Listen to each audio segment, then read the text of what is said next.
జూబ్లీహిల్స్ ఉప ఎన్నిక తెలంగాణ రాజకీయాలను హీటెక్కిస్తోంది. బీజేపీ బీఆర్ఎస్ ఒక్కటే అని, ఆ రెండు ఫెవికల్ బంధాన్ని ప్రజలు అర్థం చేసుకోవాలన్నారు సీఎం రేవంత్ రెడ్డి. కుటుంబ పార్టీలు, కరప్షన్ పార్టీలతో బీజేపీ కలవదని కౌంటర్ ఇచ్చారు కేంద్ర మంత్రి కిషన్ రెడ్డి. బీఆర్ఎస్ కాంగ్రెస్ మధ్య ఢిల్లీ ఒప్పందం కుదిరిందని, అందుకే ఏ కేసులోనూ పురోగతి లేదన్నారు. మహిళలందరూ కలిసి ఇక ఈ కారు మనకు వనికిరాదు, ఈ కారు అనుము చెడ్డది, దీన్ని వర్క్ షాప్లకు పంపించాలి, మెకానిక్ షెడ్లకు పంపాలి అని మెకానిక్ షెడ్లు పెట్టి టైర్లు వీకి రాళ్లు పెట్టి నిలబెట్టిరు. ఇవాళ తిరగనికే కారు షెడ్ పోయిందని బిల్లా రంగాలు ఇద్దరు ఇవాళ జూబ్లీహిల్స్ ప్రాంతంలో ఆటోలల్లో తిరిగి మళ్ళా మీ ముందల నాటకాలు మొదలు పెట్టిండ్రు.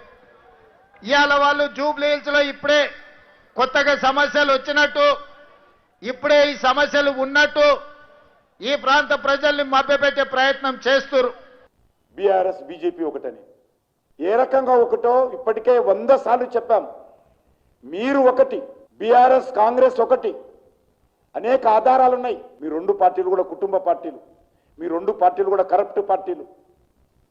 అసలు మీకే ఈరోజు ఢిల్లీ లెవెల్లో కాంగ్రెస్కు బీఆర్ఎస్కు ఒప్పందం కుదిరింది. అందుకే ఈరోజు వరకు ఏ ఒక్క కేసు మీద పురోగతి లేదు.